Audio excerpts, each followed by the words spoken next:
ఇలా పక్కా ప్లాన్ చేసి ఎవ్వరికి దొరకకుండా చంపేసి చచ్చిపోయాడు, పరలోనికి పోయాడు అంటూ కామెంట్ చేస్తారా? సిగ్గుందా కొంచెమైనా? ఏం పోయేగోలు వచ్చింది మీకు? నిజంగా ఒక మనిషిని చంపే హక్కు మీకు ఎవరిచ్చారు? India secular country. సో ఎవరి దారిన వాళ్ళు బతుకుతున్నారు. పాస్టర్ ప్రవీణ్ ఏమన్నా మత మార్పులు ప్రోత్సహించాడా? నేర చరిత్ర ఉన్నవాడా? మతం అడ్డు పెట్టుకొని కోట్లు సంపాదించాడా? ఒక్కసారి ఆలోచించండి. పాస్టర్ని చంపడం అంటే మతాన్ని చంపేమని అనుకునే మూర్ఖులకు ఒక్కటే చెప్పాలనుకుంటున్నా, రేపొద్దున మీకే ఇలాంటి దిక్కులేని చావు వస్తే మీ ఫ్యామిలీ పరిస్థితి ఏంటి? మనిషిని హిందువుగా చూడొద్దు, ముస్లింగా చూడొద్దు, క్రైస్తవుడిగా చూడొద్దు, బౌద్ధుడిగా చూడొద్దు. మనిషిని మనిషిగా చూడొద్దు. కష్టమా? చాలా కష్టం. అమ్మో, చాలా ఈజీగా, చాలా కష్టం. మతం తట్టుకోలేదు, బట్టలు చింపేసుకుంటది. చూసారుగా ఈ వీడియో?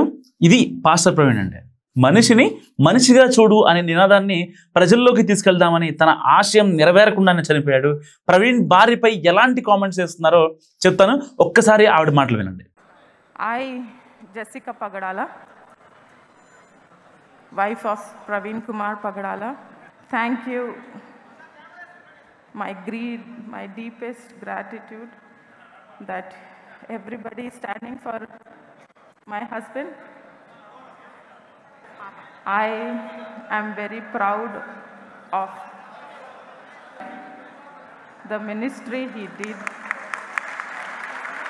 పాస్టర్ ప్రవీణ్ అంత్యక్రియలు అయ్యాక తన వైఫ్ ఎమోషనల్ అయింది. సీరియస్ గా ఏ భర్త చనిపోవాలని ఎవరికి ఉండదు. ఆయన మంచితనానికి నిలువెత్తు నిదర్శనం కాబట్టే ఆవిడ అందరి ముందు ఏడ్చి తన బాధ బయట పెట్టుకోలేక అక్కడికి వచ్చిన వారిని తన భర్త గురించి 4 మంచి మాటలు చెప్పిన వారికి కృతజ్ఞతలు చెప్తుంటే, కొందరు మాత్రం ఇంకా మతాన్నే అడ్డు పెట్టుకొని ఆవిడ మీద సోషల్ మీడియాలో తప్పుగా ట్రోల్ చేస్తున్నారు.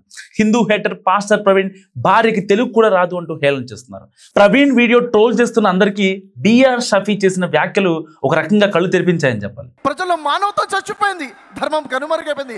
నిన్ను వలని పొరుగువారిని ప్రేమించుము అన్న ధర్మాన్ని మన ప్రజలకి పరిచయించాలి. దీనికోసమే మన ప్రవీణ్ పాడాల గారు పాటుపడ్డారు. ఇంకోటి ఏంటంటే, ప్రవీణ్ చనిపోయాడు, అసలు మరణం గురించి కేసులు, కోర్టులు, చట్టం తన పని చేసుకుపోతుంది.